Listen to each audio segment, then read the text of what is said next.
அன்பான மாணவ செல்வங்களுக்கு எஸ்எம்சி சார்பாக வணக்கம்.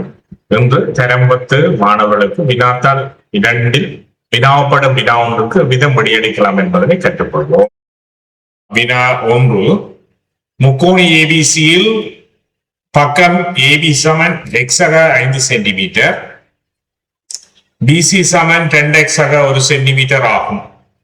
உச்சி ஏயிலிருந்து பிசிக்கு வரைந்த செங்குத்து AX சமன் 8 சென்டிமீட்டர், உச்சி சியில் இருந்து பக்கம் EBக்கு வரைந்த செங்குத்து CY சமன் 10 சென்டிமீட்டர் எனில் பொருத்தமான எளிய சமன்பாடு ஒன்றை அமைத்து தீர்ப்பதன் மூலம் AB,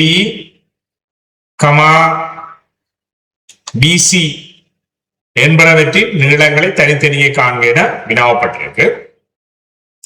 இதுல தரப்பட்ட முக்கோணிய பாருங்க பிள்ளைகள், ABC. இதுல ஏபியின் நீளம் சொல்லப்பட்டிருக்கு. ஏபியின் நீளம் x ஆக 5 சென்டிமீட்டர் சொல்லப்பட்டிருக்கு. ஏபி நீளம் x ஆக 5 சென்டிமீட்டர் குறிப்போம். பிசி நீளம் வந்து 2x ஆக 1 சென்டிமீட்டர் இருக்கு. பிசி நீளம் 2x ஆக 1 சென்டிமீட்டர் குறிப்போம். அடுத்த உச்சி ஏயிலிருந்து பிசிக்கு வரையப்பட்ட செங்குத்து, அதாவது AX நீளம் வந்து 8 சென்டிமீட்டர் சொல்லப்பட்டிருக்கு. அப்ப நாங்கள் அதை உரிய இடத்துல குறிப்போம். அதே போல சியிலிருந்து பக்கம் ஏபிக்கு வரைந்த செங்குத்து, அதாவது CY வந்து 10 சென்டிமீட்டர் சொல்லப்பட்டிருக்கு. அப்ப நாங்கள் அதையும் குறிப்போம். என்ன செய்ய போறோம்னா, அந்த முக்கோணின் பரப்பளவை தொடர்புபடுத்தி தான் எளிய சமன்பாடு ஒன்று அமைக்கணும். அப்ப முக்கோணின் பரப்பளவு உங்களுக்கு தெரியும் என்று பிள்ளைகள் என்ன, அருதர அடிதர செங்குத்திரம். அப்ப நான் அருதர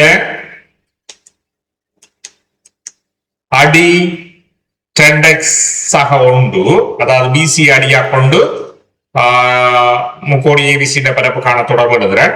அருதர பிசி அடி, அதாவது 2x ஆக 1, அதுக்குரிய செங்குத்து இடம் வந்து 8 சமன் அருதர ஏபி அடியா கொண்டு சியிலிருந்து வரையப்பட்ட செங்குத்து அடிப்படையாக கொண்டு முக்கோணின பரப்பை காணுவோம். அப்ப அரை தர ஏபியின் நீளம் வந்து x ஆக 5 சென்டிமீட்டர், தர செங்குத்து உயரம் 10.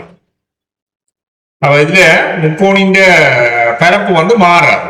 அடியும் செங்குத்து உயரம் மாற்றப்பட்டாலும் பரப்படா வந்து மாறாது. ஆகவே சமரண்டு காட்டியிருக்கிறோம் பிள்ளைகள். நீ 2 பக்கம் இருக்கிற அரியை நாங்கள் சுருக்கலாம். 8 2ஆல வகுத்திக்கண்டா 4, அதே போல 10 2ஆல வகுத்திக்கண்டா 5. இனி இந்த 4ஆல 2x ஆக 1 என்ற கோவையை பெருக்கணும். அப்ப 4 தர 2x ஆக 1 என்ற கோவையை நான் அடைப்புக்குள்ள இருக்கிறேன். 2 ரூபாய் பெருக்கோணம் மட்டவழியா சமன். அதே போல என்ன செய்யப்போறோம், x ஆக 5 என்ற 2 உறுப்புகளையும் 5ஆல பெருக்கோணம். அப்ப 5 தர x ஆக 5 நான் பிராக்கெட்டுக்குள்ள எழுதும். இனி இந்த 4ஆல 2x ஆக 1 பெருக்கோணம். இப்ப 4ஆல 2x ஆக 1 பெருக்கினீங்கன்னா 4ஆல 2x பெருக்கணும் 8, சக 4ஆல 1 பெருக்கணும் 4 சமன் 5ஆல x பெருக்கினீங்கன்னா 5x சக 5ஆல 5 பெருக்கிறீங்கன்னா 25. நீ x எல்லாம் ஒரு பக்கம் கொண்டு போவோம். இப்ப நாங்க இடது பக்கம் கொண்டு வந்த வேண்டாம் பிள்ளையே 8x, இந்த 5x கொண்டு கழிக்கலாம். அதே போல 25ல இருந்து 4 கழிக்கிறோம். 8x சய 5x சமன் 25 சய 4 என்று எழுதுவோம். நீ 8xல இருந்து 5x கழிச்சிங்கன்றால் 3x, 25ல இருந்து 4 கழிச்சிங்கண்டா 21. ஆகவே 3x சமன் 21 என்று எழுதுவோம்.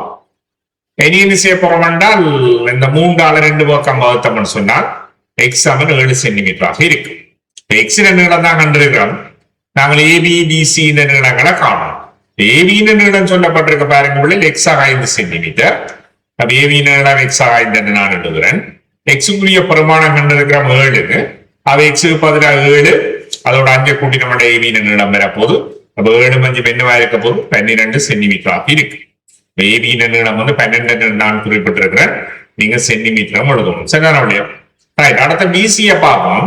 பிசி நீளம் வந்து என்ன, 10x ஆக 1. எக்ஸின பெருமானம் நாங்கள் 7 கண்டிருக்கிறோம். அப்ப 2 தர 7 சக 1, 2ஆல 7 பெருக்கிறீங்கன்னா 14, 14 1 கூட்டினா 15. அவை பிசி நீளம் வந்து 15 சென்டிமீட்டர். இவ்வாறு ஒரு எளிய சமன்பாடு ஒன்று உருவாக்கி நாங்க தீர்த்த வேண்டாம் பிள்ளைகள். இதுக்கு வந்து எங்களுக்கு 6 மார்க்ஸ் கிடைக்கும். சரிதானே? இதுல 2வது வினாவை பார்ப்போம். 2வது வினா தீர்க்க 2இல் x ஆக 3 சமன் x இல் 3x ஆக 2. அப்ப இந்த சமன்பாடை நாங்க தீர்ப்போம்னா குறுக்கால பெருக்கணும். என்னென்ன பெருக்க போறோம்னா எக்ஸாக 3 எக்ஸால பெருக்க போறோம். அதே போல 3x-ஆக 2 அந்த 2 உறுப்பையும் 2ஆல பெருக்குவோம். அப்ப எக்ஸால நான் எக்ஸாக 3 பெருக்கிறது எப்படி காட்டி இருக்கிறேன்னா எக்ஸ் அந்த எக்ஸாக 3 2 உறுப்புகளையும் அடைப்புகளை காட்டியிருக்கேன்.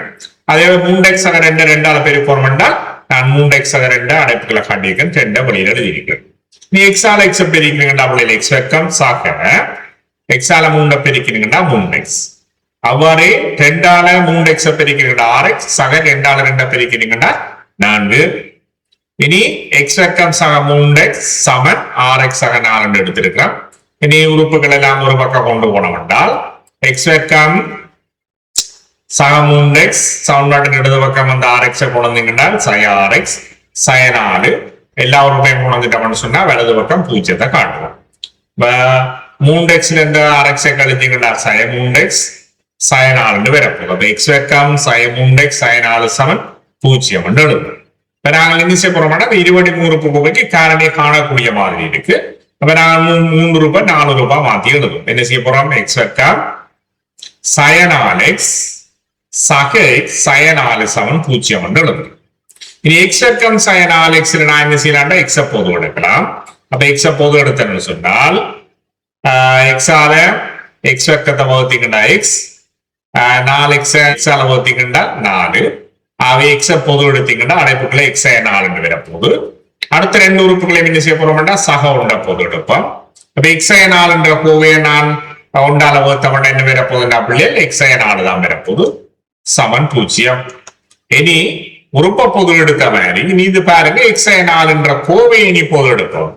x 4 கோவையை பொது எடுத்தீங்கன்றால் நிஜமா இருக்கிறது x 1 சமன் 0. இனி இதுல இருந்து 2 கோவை என்ற பெருக்கம் 0 என்ற பிள்ளைகள் ஒரு x 4 0 இருந்திருக்கலாம் அல்லது x 1 0 இருந்திருக்கலாம். இனி இதனுடைய சமன்பாடு தீர்க்கிறோம் உங்களுக்கு தெரியும். x 4 சமன் 0 என்றால் x என்னவா இருக்க போது 4 இருக்க போது.